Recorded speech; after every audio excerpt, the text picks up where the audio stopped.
Merci beaucoup Nora, merci tout le monde, merci à UMIT et à l'accord de nous accueillir. Je vais commencer par faire une petite introduction, non pas seulement à mon intervention, mais au colloque en général, d'autant plus que une de nos invitées, qui était Marlène Laruelle, pour ceux qui la connaissent, c'est une des principales spécialistes de l'eurasisme en France, en Europe, et qui est encore aujourd'hui une des personnes qui connaissent le mieux, ne pouvait pas être avec nous aujourd'hui, elle est aux États-Unis, à Washington. Et elle était censée présenter un peu les origines classiques de l'eurasisme en Russie, etc. Je ne vais pas du tout rentrer dans les détails de ça, mais juste en guise d'introduction, que je voulais faire quelques phrases avant d'en arriver à la Turquie. L'eurasisme, comme vous vous en doutez, ce n'est pas du tout quelque chose qui est émergé de la Turquie. C'est à la base une idéologie qui prend son origine en Russie, au tournant du siècle, dans les années 20 notamment, avec un certain nombre de philosophes, économistes, linguistes, historiens, géographes, etc. On peut, si vous voulez, en parler dans les questions-réponses, si vous voulez rentrer dans les détails, mais ce qui apparaît pour moi d'essentiel tout de suite à ce stade-là, c'est que l'eurasisme classique russe, contrairement à ce qu'on va voir après avec l'eurasisme turc, c'est vraiment une idéologie développée, avec différentes aspirations, donc comme je disais, linguistiques, philosophiques, géographiques, historiques, etc. Et après, par contre, la période bolchevique et puis pendant l'Union soviétique, ce courant il disparaît pratiquement, avec quelques personnes considérées comme faisant le pont entre les classiques, et peut-être vous avez entendu ce nom qui émerge dans les années 90, un certain Alexandre Douguine, qui était considéré un petit peu comme l'homme qui murmure à l'oreille de Vladimir Poutine. C'était sûrement un petit peu exagéré, mais en tout cas c'était lui qui s'accapare donc de ce courant de l'eurasisme dans les années 90, désormais donc appelé néo-eurasisme, parce qu'en fait il n'y a pas beaucoup de liens, c'est une interprétation très libre qui fait de ça, et qui est beaucoup plus nationaliste, c'est plutôt un rêve de la Grande Russie, et l'approche devient une approche beaucoup plus unidimensionnelle, quasiment que géopolitique, avec des liens directement inspirés de Mackinder, etc. C'est quelque chose vraiment de comment la Russie peut affirmer sa supériorité géographique, etc. Donc c'est vraiment très très bref tout ça. Mais tout ça pour dire que ce concept émerge en Turquie entre guillemets tardivement, mais il n'y a rien d'étonnant à cela, parce que d'une part, cette région qu'on appelle l'Eurasie, même cette définition est un peu ambiguë, certains considèrent que c'est l'ensemble de l'Europe et de l'Asie. Chez les eurasistes, c'est plutôt ni l'un ni l'autre, ou plutôt ce qui recoupe les deux, c'est-à-dire ni en Europe ni en Asie, mais un peu des deux au milieu, comme une troisième identité différente. Cette région, en ce qui concerne les eurasistes turcs, évidemment, c'est surtout l'Asie centrale, où il y a ces républiques turcophones ou turciques, d'ailleurs ce terme aussi ça fait débat. Et pendant très très longtemps, sous l'Empire ottoman et au début de la République turque, cette région de toute façon est hors d'atteinte parce que c'est sous domination russe et c'est incontestable, et les politiques turques étaient tournées systématiquement vers l'Occident à cette époque-là. Donc ce n'était pas forcément dans l'intérêt politique de la Turquie de s'y intéresser particulièrement.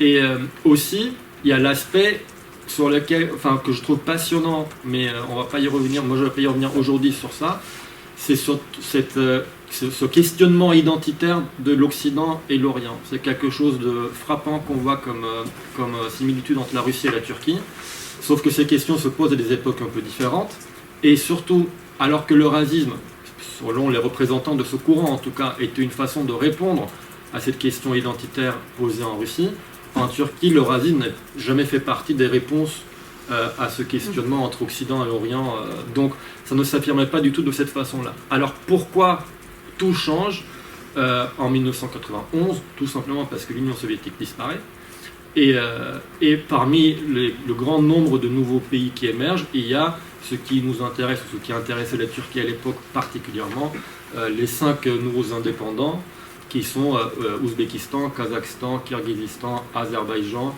et j'en ai oublié un, je ne sais pas, je dis tout, qui sont tous les pays donc turcophones ou turciques, comme vous voulez appeler ça. Et c'est une période, donc moi je considère, j'ai malheureusement pas la projection que j'avais prévu de montrer, c'est la première vague, donc pour moi, que j'appelle l'eurasisme étatique. Tout est entre gros guillemets parce que le terme eurasisme n'existe pas en Turquie à l'époque.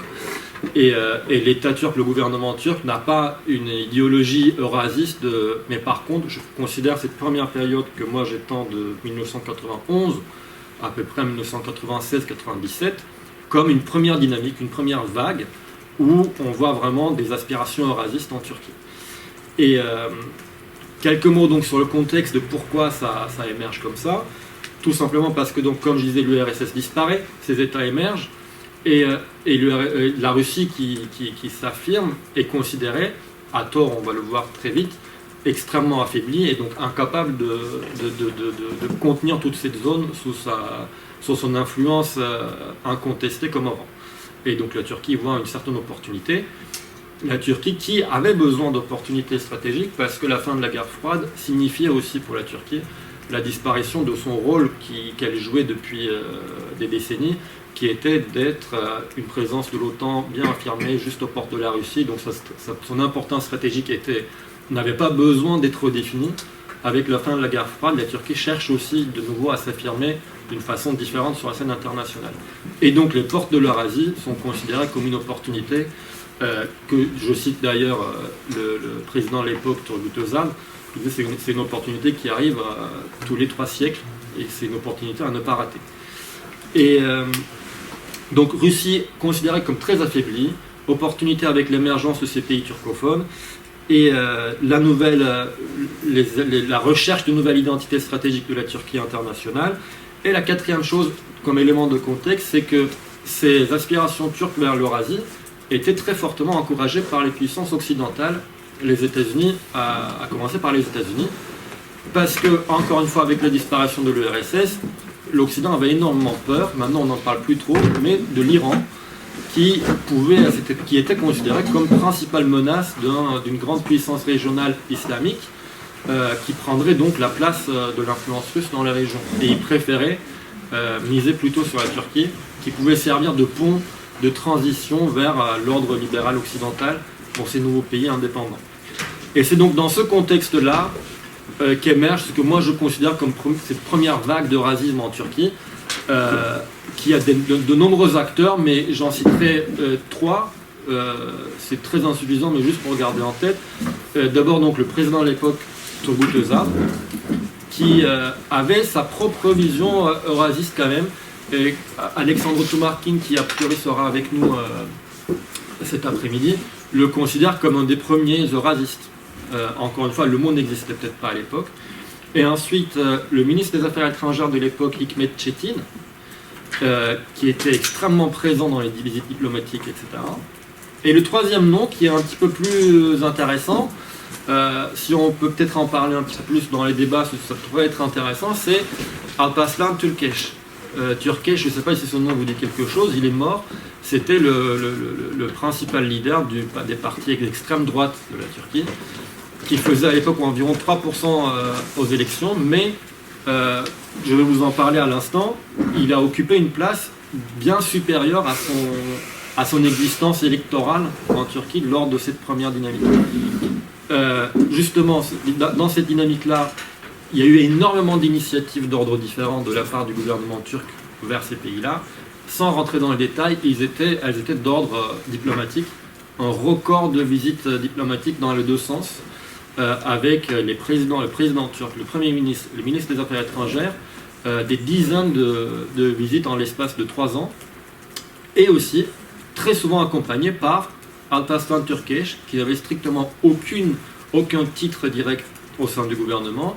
C'était un simple député de 3%, mais donc ça donnait un petit peu une vision, encore une fois j'utilise ce terme avec prudence, mais qui avait une certaine vision héritée du panturquisme de l'époque, parce que Türkeş c'était surtout l'héritier et le représentant à cette époque-là encore de l'ancienne tradition panturquiste de la Turquie, qui va très vite tomber en désuétude avec cette dynamique-là, mais à cette époque-là on voit encore que cette vision était associée dans la tendance du gouvernement. Il y avait des initiatives économiques, sans rentrer dans les détails, il y a eu même création d'une banque de fonds d'aide. Ça peut paraître modeste maintenant, mais à l'échelle turque c'était quand même considérable. Selon les chiffres de cette Exim Bank, ça s'appelle, En 1994, donc en l'espace de 2 ans et demi, 3 ans, il y avait 666 millions de dollars d'investissement turc direct vers ces États, surtout ces 5 États d'Asie centrale que je citais avant. Troisième chose, on pourrait en parler des heures, c'est aussi passionnant, c'est les investissements culturels, notamment linguistiques, qui s'avèrent être un échec assez monumental, parce qu'il y a beaucoup de surestimation de l'unicité de la langue turque. Il y avait une tentative de création d'alphabet unique, et l'échec de ces investissements, ces initiatives, ont d'ailleurs créé pas mal de déceptions du côté turc. Il y a encore des tenants aujourd'hui du rêve d'une langue unique qui rassemblerait toutes les populations, donc entre gros guillemets turcophones, parce qu'avec une simple anecdote, j'avais publié un petit article sur l'observatoire que Nora dirige à l'IFG. En 2010, un des derniers sommets de la turcophonie, donc organisé en Turquie, présidé par Abdullah Gül, le président de l'époque. Abdullah Gül a besoin d'interprètes pour comprendre tous les représentants des pays dits turcophones qui entre eux parlent en russe. Parce que la langue commune de la turcophonie, entre guillemets, en fait, c'était le russe en Asie centrale. Donc, échec aussi de ces initiatives culturelles. Institutionnelles, il y a création d'organisations censées rassembler ces États. Il y en a des restes d'ailleurs aujourd'hui, il y a le Conseil turcique. Mais toute tentative qui va vers une fédération ou vers une intégration échoue grandement, mais il y a un certain nombre d'organisations régionales, bilatérales, intergouvernementales qui sont créées, notamment le Conseil turcique, les sommets de la langue turque que j'ai cité avant, et le plus connu en Turquie aujourd'hui, c'est peut-être le TİKA, Agence turque de coopération et de développement, qui existe encore aujourd'hui. Et sans rentrer dans le détail, il y a aussi des initiatives éducatives, création d'universités bilingues, il y en a une au Kazakhstan, une au Kirghizistan, programme d'échange entre les étudiants, boursiers, etc. Il y a eu beaucoup d'étudiants de ces pays qui sont venus en Turquie, et de centres de recherche qui sont créés dans plusieurs pays. Cette première dynamique se solde par un échec, comme je disais à l'instant. Pour résumer très vite pourquoi, c'est que d'une part, il y a une sous-estimation très considérable de la capacité de la Russie à rebondir et à s'affirmer de nouveau comme la principale influence régionale, et surestimer ses propres capacités de la Turquie, que ce soit d'ordre diplomatique, culturel, etc. Surestimer donc aussi les liens ethniques, historiques, linguistiques, comme vraiment un ensemble fédérateur qui serait supérieur aux intérêts géopolitiques de ces nouveaux pays naissants, alors qu'on a encore une fois donc sous-estimé l'attachement à l'indépendance très récente de ces pays, qui étaient extrêmement irrités dès que les officiels turcs faisaient allusion à une quelconque intégration, fédération, etc.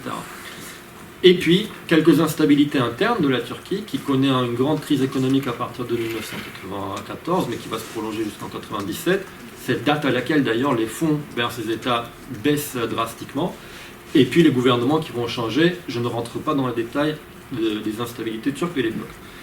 Ça me ramène à la deuxième vague, qui s'ouvre symboliquement. Toutes ces dates ne sont ni scientifiques ni officielles, c'est ma façon de découper en trois ces dynamiques. Mais moi j'ouvre cette deuxième vague en 2002, et je le fais prolonger jusqu'en 2010, et je l'ai appelé l'émergence de l'axe eurasiste nationalitarien. Ce mot qui peut irriter les oreilles, c'est moi qui l'ai plus ou moins traduit. Pour les turcophones, c'est la façon dont je traduis le mot ulusalcı. Je ne voulais pas utiliser un mot préexistant en français parce qu'à chaque fois ça faisait allusion à quelque chose qui était à mon avis trompeuse. Mais donc il y a un axe qui émerge qui réunit, semble-t-il, les eurasistes et les kémalistes nationalitariens. Et le pic de ça, pour ceux qui se rappelleraient, ce serait les meetings républicains en 2007 pour s'opposer à l'éventuel, qui a fini par d'ailleurs être par l'actuel arrivé à la présidence de la République d'Abdullah Gül, dont anecdotiquement la femme était voilée, qui était une ligne à ne pas franchir pour l'opposition séculaire. Et on pourrait aussi, et j'aimerais bien, ça mériterait, discuter de ce que c'est que les ulusalcı nationalitariens et les eurasistes. pour faire en une phrase, un résumé très très simpliste, c'est que la quasi-totalité des eurasistes en Turquie sont nationalitariens, kémalistes, ulusalcı, etc. L'inverse, par contre, n'est pas vrai. Il y a énormément de kémalistes ou nationalitariens, etc., qui ne considèrent pas forcément la Russie comme principal allié naturel, qui sont quand même pro-occidental, etc. Donc pour moi, nationalitarien, kémaliste, c'est un ensemble plus large et qui, entre autres, rassemble quelque peu les eurasistes en Turquie. Cette deuxième vague s'ouvre, pourquoi en 2002? Parce qu'il y a un discours très connu dont certains d'entre vous doivent connaître, de Tuncel Kılıç, qui était le secrétaire général du Haut Conseil national de sécurité, le sommet de la hiérarchie étatique militaire turque. En 2002, il fait un discours qui est donc devenu très connu parce que c'est la première fois où il préconise un axe d'alliance Turquie-Russie-Iran comme alternative à l'OTAN et l'Occident. Ça a créé un tremblement de terre politique, c'était marginal à l'époque. Tous les officiels turcs se sont plus ou moins excusés, notamment le Premier ministre de l'époque, Ecevit, etc. Mais c'était dit parmi les plus hauts placés de l'armée pour la première fois. Et pourquoi je termine d'ailleurs, pour rester sur Tuncel Kılıç, cette deuxième période en 2010, parce qu'il fera partie des gens qui seront emprisonnés dans les affaires Ergenekon et Balyoz, qui émergent donc 2007, 2010, 2008, et qui vont voir des centaines de personnes poursuivies, emprisonnées, parmi lesquelles des officiers de l'armée jusqu'à des généraux, des universitaires, des journalistes, des politiques, etc.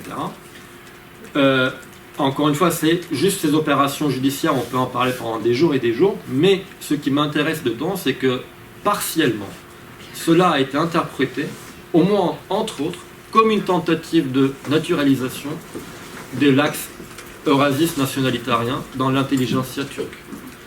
Et jusqu'à ce que, certes dans les minutes des procès, il y a eu des officiers qui disent clairement « Non, je ne suis pas eurasiste » comme défense. Et les liens avec Alexandre Dugin, dont je parlais tout à l'heure, et le mot eurasisme font partie des chefs d'accusation lors de ces procès.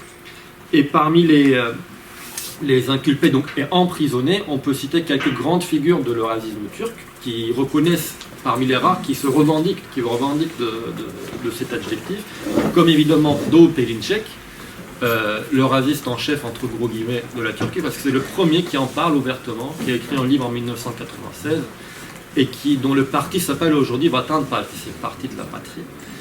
Et un peu moins connu, mais pas moins important pour ceux qui connaissent, il y a Veli Küçük, qui est un général de gendarmerie, le fondateur supposé de JITEM, les services de renseignement de la gendarmerie, qui est considéré par Dugin lui-même comme l'architecte du rapprochement turco-russe en Turquie. Et Tuncel Kılıç, le dénommé dont je parlais à l'instant, et Cemgür Deniz, dont nous allons parler aujourd'hui, monsieur Ilan Uzgal, qui va parler de Mavi Vatan, et Alexandre Tumarkin vont sûrement le citer, qui était un officier de la marine, qui est un des architectes de la politique en Méditerranée orientale de la Turquie. Et même İlker Başbuğ, ancien chef de l'état-major, qui s'est retrouvé en prison. Et donc, la majorité de ces personnalités ne se revendiquent pas directement de l'eurasisme, certains si, mais en tout cas, c'est les personnes qui portent la vague eurasiste en Turquie. Pour finir avec cette deuxième vague, ce n'est plus du tout une dynamique étatique, comme je dis la première fois, parce que les échecs de la première dynamique, et puis le fait que l'AKP au pouvoir depuis 2002, malgré quelques couacs, a quand même opté pour un positionnement occidental qui était réaffirmé auprès de l'OTAN, malgré quelques crises lors de la guerre d'Irak, et auprès de l'Union européenne. Donc la ligne gouvernementale officielle n'était clairement pas vers un eurasisme, rapprochement avec la Russie, etc. lors de cette période. Donc les initiatives entre guillemets eurasistes de cette deuxième vague, c'était plutôt d'ordre privé, organisation de conférences internationales avec Alexandre Dugin qui commence à établir ses réseaux en Turquie, avec Perinçek qui en parle de plus en plus. Et d'ailleurs, c'est à cette époque-là, avec Ergenekon, que l'opinion publique turque découvre le mot eurasisme pour la première fois, quelque chose qu'on ne connaissait pas vraiment en Turquie avant. Et donc répression de cette dynamique avec Ergenekon et Balyoz, parce que pratiquement tous les représentants reconnus ou non de ce courant se retrouvent en prison.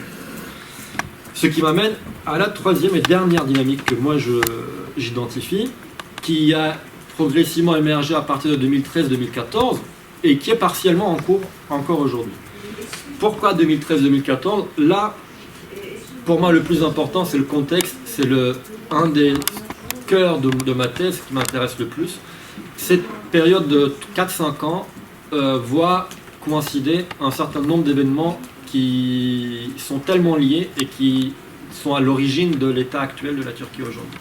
Le premier élément, c'est la rupture de l'alliance entre l'AKP et la confrérie des Gülenistes, qui était d'ailleurs cette alliance qui était à l'origine des opérations Ergenekon-Balyoz.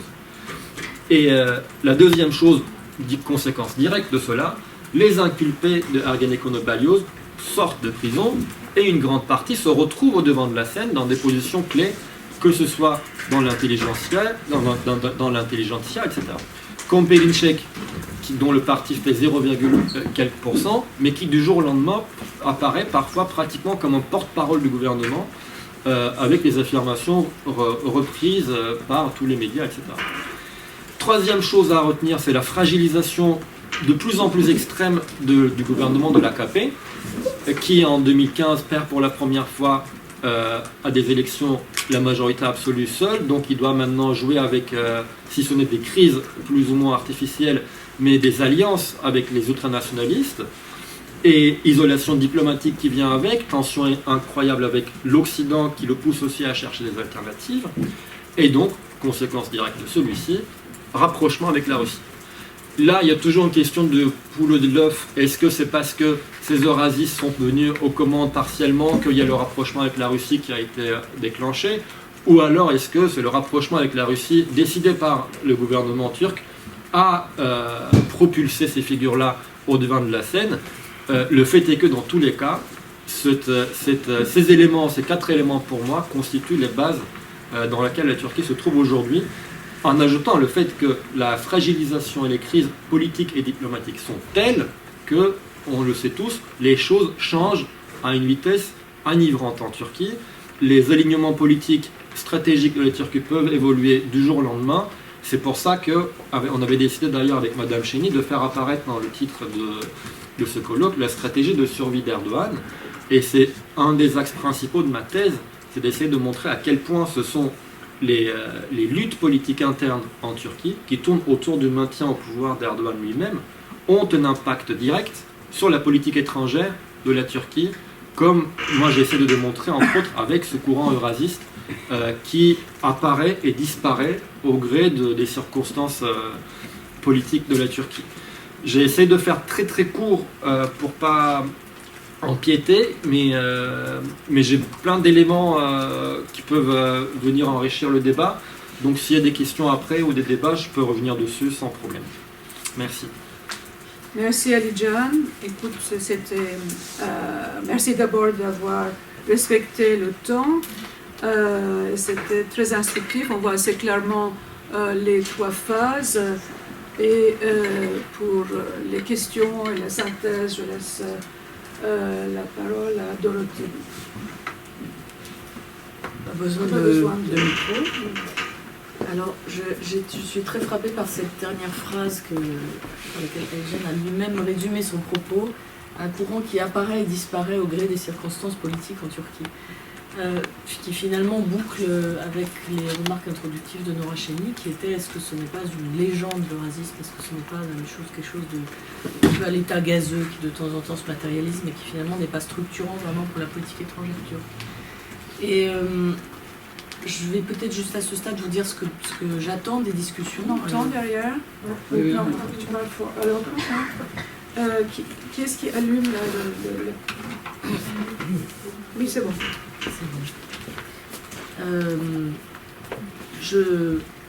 Non. Attends 5 secondes. Non. Non. Non.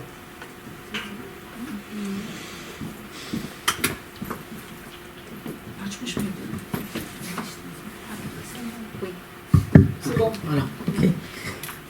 Donc, je reprends juste pour dire que J'étais frappée donc, par la phrase de Ali Djan qui disait que ce courant apparaissait et disparaissait au gré des circonstances politiques turques. Donc une des questions, c'est effectivement l'effet structurant ou non du courant eurasiste sur la politique étrangère de la Turquie. Et comme dans mon travail, je m'occupe surtout des politiques régionales de la Turquie au Moyen-Orient, c'est vrai que ces vieilles luttes du pantouranisme, on se demande si elles ne sont pas parfois contradictoires avec les autres morceaux du puzzle de la politique étrangère de la Turquie. Donc une des réponses que j'attends, moi, c'est de savoir quelle place ça tient dans la hiérarchie concrète en fait, des politiques étrangères turques, puisque aujourd'hui je sais que nous on est amené à travailler effectivement, c'est assez récent, sur le Caucase, mais nos priorités c'est quand même, vous l'avez vu hier avec la visite de Mehmet Ben Zayed en Turquie, qui est en train encore de sauver au dernier moment finalement Tayyip Erdogan, qui fait face à cette dégringolade de la Libye. Donc il y a un sujet sur les relations avec le Golfe, il y a évidemment un sujet sur les relations avec le Levant, la Syrie, mais aussi le Liban aujourd'hui. Et c'est surtout l'Afrique qui inquiète les officiels français aujourd'hui. Donc première question, quelle place est-ce que ça tient dans l'ambition de projection mondiale de la Turquie? Deuxième question, est-ce que les difficultés sont surmontées, à part dans le plan effectivement idéaliste? La Russie aujourd'hui effectivement n'est pas la même Russie que celle de l'eurasisme classique. Les engagements occidentaux de la Turquie restent un élément d'équilibre qui est assez fort, en principe. Et ma troisième question, c'est est-ce que l'eurasisme n'est pas un cul-de-sac, tout simplement, pour la Turquie? Aujourd'hui, on va parler de la Russie, mais vous savez que le partage de l'Asie centrale, il se fait avec la Chine aujourd'hui, et donc évidemment, il y a la question des relations avec la Chine dans le fond. Bon, tu veux répondre tout de suite avant de Je peux, peut-être pas extensivement, mais un peu. Tu as le temps. Depuis que, quand ma directrice de thèse dit jusqu'à ce que je découvre le sujet de notre façon avec moi, c'était un non-sujet. C'est vous dire à quel point je fais face de toute façon systématiquement à mais est-ce que c'est une vraie chose, le racisme? Est-ce que c'est pas une légende, dit Dorothée? Et donc, moi, je suis absolument pas déjà défenseur de ce courant.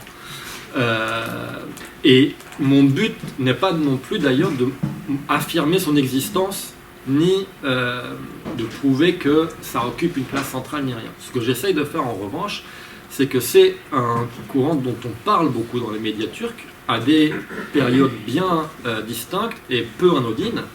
Et qu'est-ce que ça véhicule et c'est quoi le jeu qui est derrière?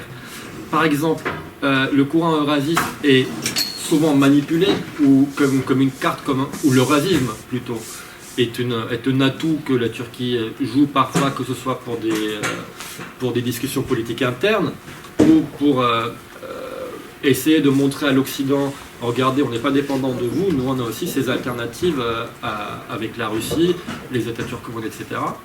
Mais comme on voit Erdogan extrêmement fragilisé ces dernières années, le gouvernement turc peut être amené à être manipulé par l'axe eurasiste nationalitarien, peu importe le nom, comme par exemple quand dans la politique de Mavi Vatan, la patrie bleue, c'était une politique qui était revendiquée par un certain nombre d'officiers eurasistes ou pas. Le Cem Gürdeniz dont nous allons parler, lui, il revendique par exemple cet adjectif.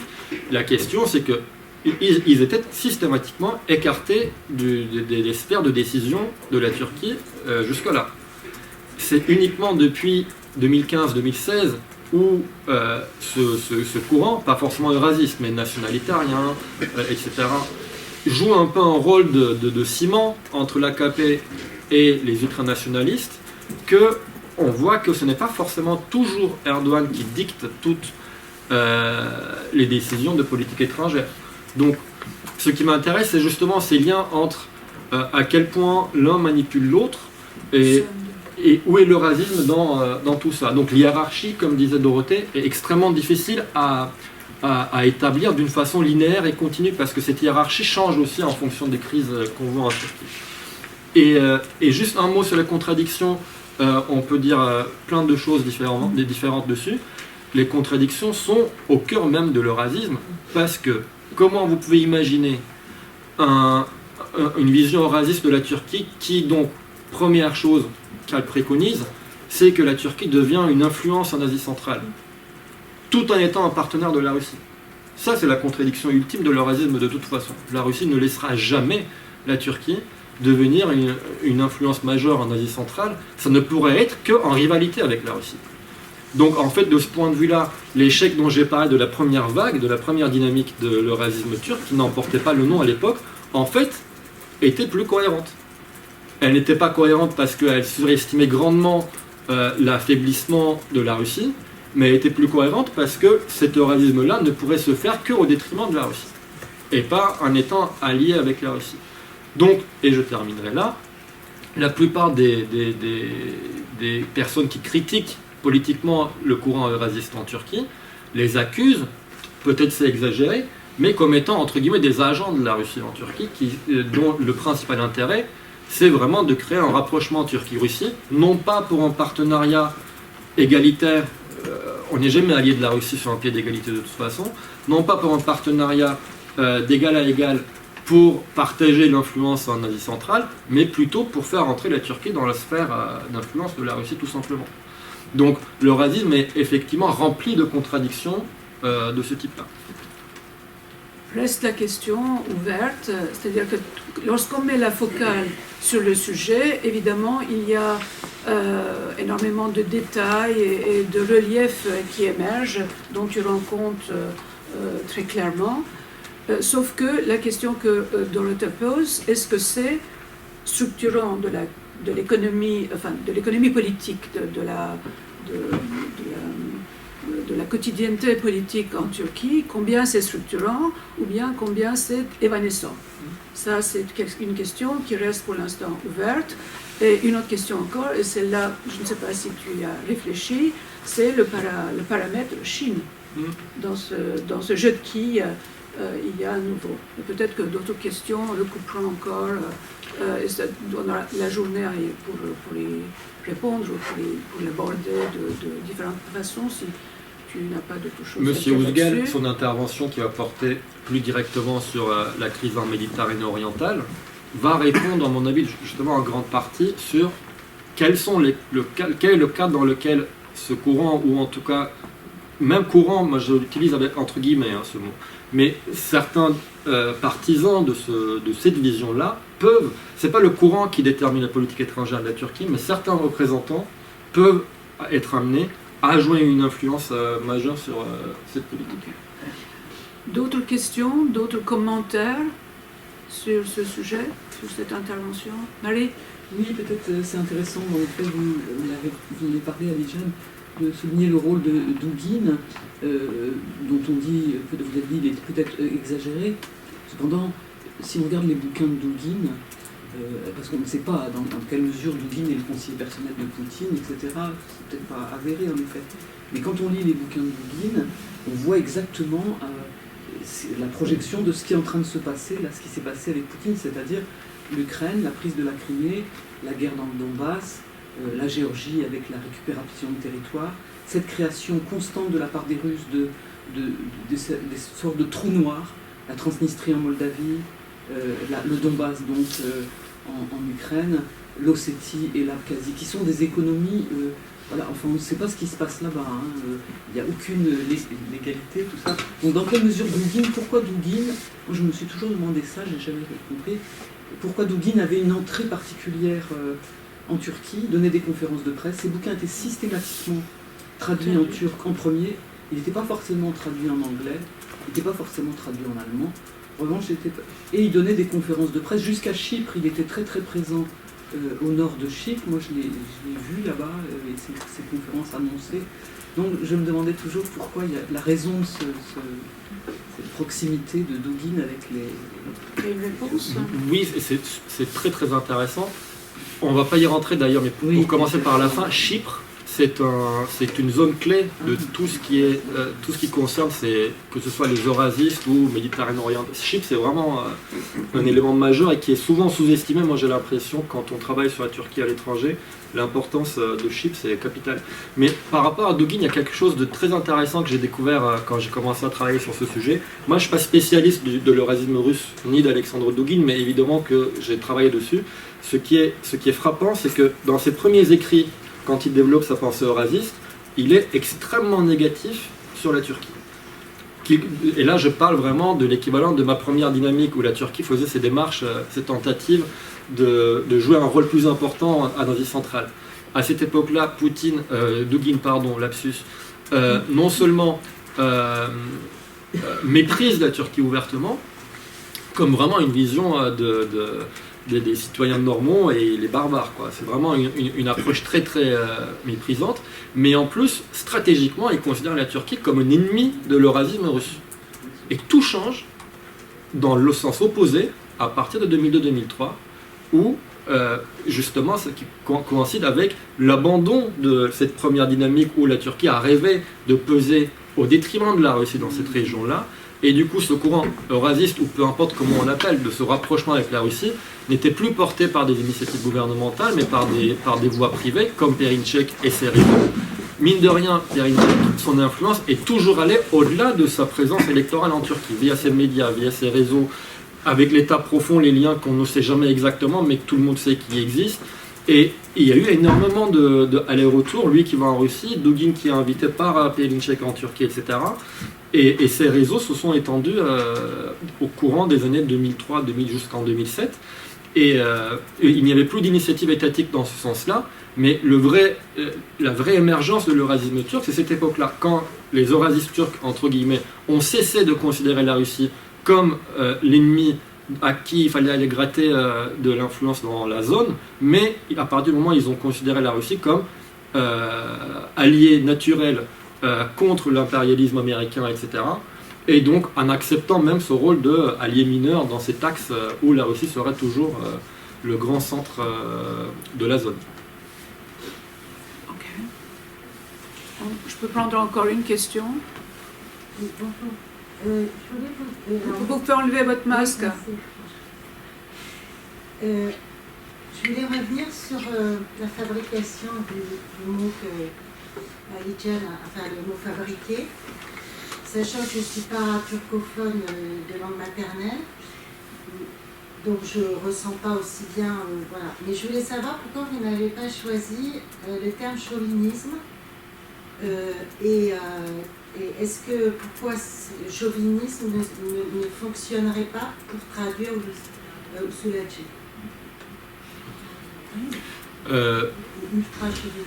Moi, c'était censé être une note de bas de page et c'est devenu pratiquement un chapitre de ma thèse, la façon dont j'ai dû fabriquer ce mot. Après, moi, ça me passionne, je fais de la traduction aussi, j'aime bien réfléchir comme ça.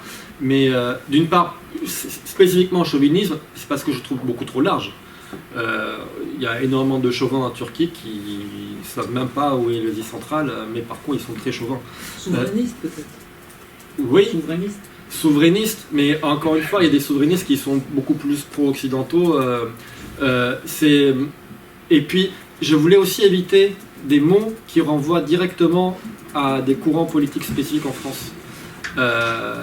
Quand on dit souverainiste en français, on imagine, je ne vais pas rentrer dans les détails, mais on imagine quelque chose qui, quand on essaie de le retrouver en Turquie, ça fausse totalement le jugement. Oui, mais je peux le Oui. Le mot à partir duquel tu as fait cette traduction, ulusalcılık, étymologiquement correspond à souverainisme. Mais c'est que ça a pris un autre sens en Turquie. C'est devenu en effet un sens chargé de eurasianisme. Donc c'est pour ça que... Mais étymologiquement, vous avez tout à fait raison, c'est le mot qui convient.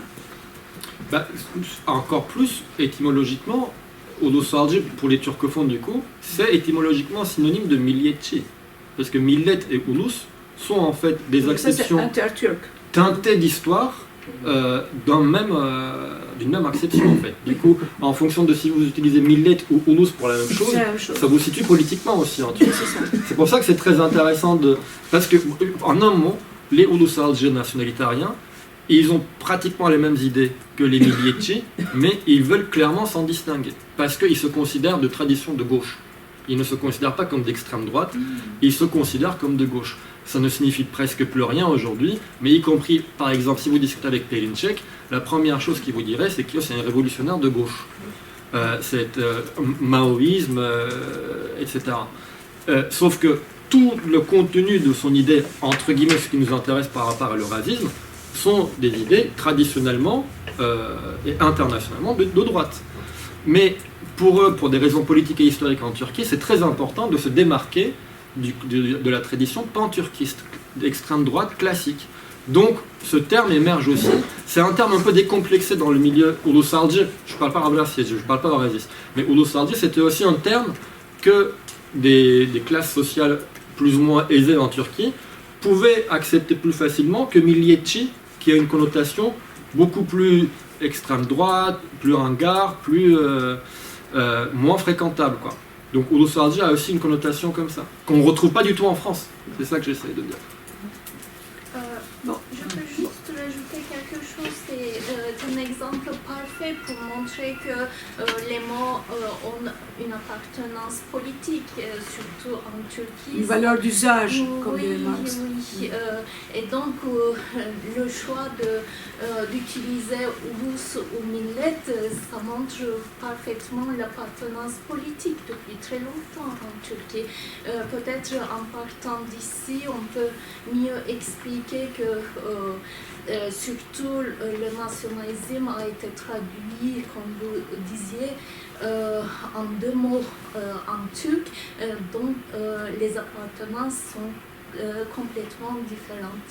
Bon, mais c'est ça, c'est le jeu de la traduction où on voit justement les caractères spécifiques des notions se révèlent. Quand on ne peut pas traduire ulusalcılık par le mot que vous proposiez, c'était quoi déjà? Souverainiste. Souverainisme, voilà, ou par exemple, toute la variété, tout le relief ressort à ce moment-là, parce qu'on ne peut pas le traduire en effet par ça, et il a fallu inventer un mot, ça sera éphémère peut-être, mais pour l'instant c'est celui-là. C'est une fantaisie foucaldienne.